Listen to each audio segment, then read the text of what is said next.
السلام عليكم، معاكم أحمد. زي ما شفتوا في الإعلان، طالب مبتعث في أمريكا آخر سنة الحمد لله، متخصص في الفاير بروتكشن اللي هي هندسة السلامة. شكر خاص حق MVR ميديا، يعطيكم ألف عافية على الفرصة هذه.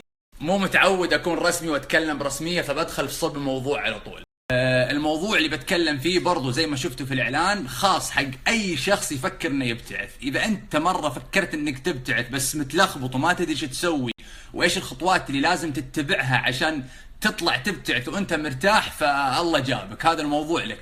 كيف متلخبط؟ مثلا خلينا نقول إن أنت ما تعرف أي ولاية تختار أو إيش هي الولاية المناسبة لك، متلخبط إنك أي جامعة تروح، أي معهد تروح، أي اختبار تاخذ، التوفل أو الآيل. فأنا قسمت الموضوع قسمين. الأول كيف تختار الولاية المناسبة لك، الثاني إنك كيف تعدي مرحلة اللغة. فعشان توصل لك المعلومة بطريقة واضحة، سوي سوايب على فوق، اسحب السنابة هذه، في رابط في اليوتيوب يتكلم عن الموضوعين هذول بالتفصيل. وإذا أنت مش مسوي تحديث السناب الجديد اللي يخليك تسوي حركة السوايب، الحين بحط لك صورة القناة وكيف تشوف الفيديوين. هذا اسم القناة في اليوتيوب، تدخل على فيديوز، بعدين بتشوف هنا الموضوع الأول موضوع الابتعاث بارت 1، والموضوع الثاني الابتعاث اللي هو بارت 2. وإذا أنت ما تبغى تدخل على اليوتيوب وتشوف الموضوعين بطريقة مفصلة، راح أوصل لك المعلومة من بعد السنابة هذه بطريقة مختصرة وواضحة. طيب، فنرجع حق الخطوة الأولى اللي كنت بتكلم عنها، إنك كيف تختار الولاية المناسبة لك. أول شيء إنك تختار الولاية المناسبة لك دراسيا.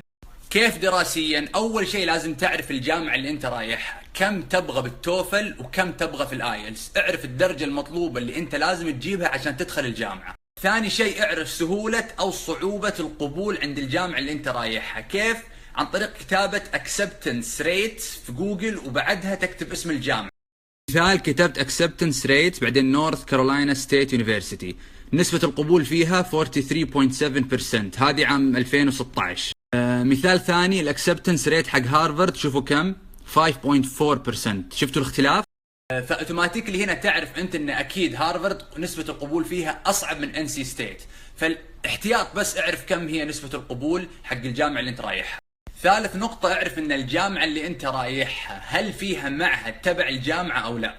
تكمل النقطة الثالثة، اعرف ان المدينة اللي انت رايحها في الجامعة هذه اللي انت اخترتها هل فيها معهد تجاري في المدينة، يعني معهد تجاري حول الجامعة او لا. النقطة الرابعة مو مهمة، بس يفضل انك تعرف ان الجامعة اللي انت رايحها معترفة من قبل ارامكو، بس يعني اذا انت فكرت في المستقبل انك تحول لبعثة ارامكو. النقطة الخامسة اللي هي مرة مهمة، بخليها بسنابة لحالها، ضروري ركزوا فيها لاني انا مريت في المشكلة هذه وكثير مروا في المشكلة هذه. لازم تعرف إذا الجامعة اللي أنت رايحها هل فيها نظام الآد والإيفن أو لا. إيش هو نظام الآد والإيفن؟ نظام سيء، لو ما عرفت إيش هو يمكن تتأخر في التخرج ومستحيل تتخرج بالوقت اللي أنت ناوي تتخرج فيه. هو نظام إن المادة ما تنزل كل سمستر، تنزل كل سنة مرة أو كل 3 سمسترات مرة. مثال عشان اوضح ايش هو نظام الاد والايفن، خلينا نقول مثلا ان انت ناوي تاخذ ثيرموداينامكس السمستر الجاي اللي هو السبرينج، فيوم جاء موعد التسجيل حق السبرينج اكتشفت ان والله الماده ثقيله وما تبغى تسجل فيها وجدولك مره زحمه، فقررت انك تاخذ السمستر اللي بعده اللي هو الفول. فيوم جاء فتره تسجيل الفول سمستر اكتشفت ان الثيرموداينامكس مش متوفر في الفول، لازم تستنى السبرينج اللي بعده، وانت اوريدي فوتت السبرينج اللي راح. وبعدين تكتشف ان الثيرمو يفتح مواد ثانية، فلازم تستنى سمستر كامل عشان تاخذ الثيرمو، عشان تاخذ المواد اللي تفتح الثيرمو في المستقبل. لخبطكم ولا واضحة؟ فاختصار النقطة الخامسة ان في مواد ما تنزل الا في السبرينج ومواد ما تنزل الا في الفول، فلازم تنتبه من الاد والايفن. كل النقاط اللي راحت انك كيف تختار الولاية المناسبة لك دراسيا. القسم الثاني كيف تختارها حياتيا. طبعا كلها كانت باختصار، الشرح موجود في اليوتيوب زي ما قلت لكم. فالحين ندخل على النقطة الثانية اللي هي كيف تختار الولاية المناسبة لك حياتيا. زي ما شفتوا في 6 نقاط، بحاول اتكلم عن اهم واحدة اللي هي المواصلات، وخلينا نقول مثلا المعيشة. الشيء اللي لازم تعرفه من نقطة المواصلات ان الولاية اللي انت رايحها اذا انت ما راح توفر سيارة في اول سنة، يفضل انه يكون فيها public transportation ممتاز اللي هي المواصلات العامة، يعني تقدر تعتمد على الباصات وعلى الترينز وعلى الاندرجراوند والسبويز، عشان ما تتوهق اذا جيت تبغى تروح الدوام ولا تروح تشتري اغراض بقالة ولا اثاث، تروح تعتمد على التكاسي ولا اوبر. على المدى البعيد تكتشف انك صرفت فلوس واجد عليهم. نقطة ثانية من كيف تختار الولاية حياتيا، قلنا راح نتكلم عن المعيشة، ركزوا هذه برضو مرة مهمة.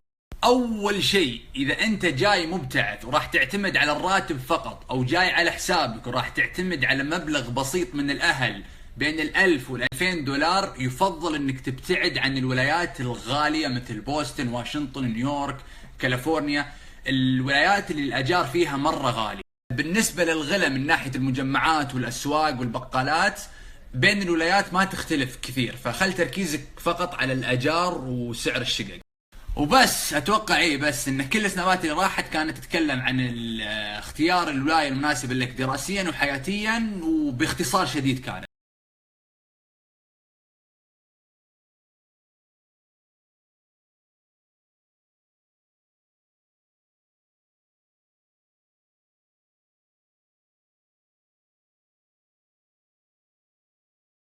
للأسف ما أتوقع أني أقدر أطول أكثر من كذا، لكن الموضوع الثاني والجزء الثاني مرة مهم، لأنه يتكلم عن كيف تعدي مرحلة اللغة اللي الكل يعاني منها ويتوهق في أول سنة له في أمريكا، ويعني ينتهي في المطاف أنه يرجع السعودية for good.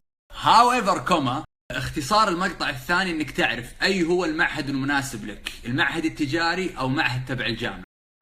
ليش النقطة هذه مرة مهمة؟ لأنها مربوطة بالتوفل والآيلتس. معاهد تبع الجامعة تنقسم قسمين، في معاهد تبع الجامعة إذا خلصت أعلى ليفل تدخل الجامعة على طول، فما يحتاج تجيب لا توفل ولا آيلتس. لكن في معاهد تبع الجامعة حتى لو تعدي أعلى ليفل ما تدخل جامعتها إلا إذا جبت توفل أو آيلتس. ففي طلاب للأسف ما عنده المعلومة هذه فيتوهق مربوط في معهد أو جامعة إنه لازم يجيب التوفل والآيلتس.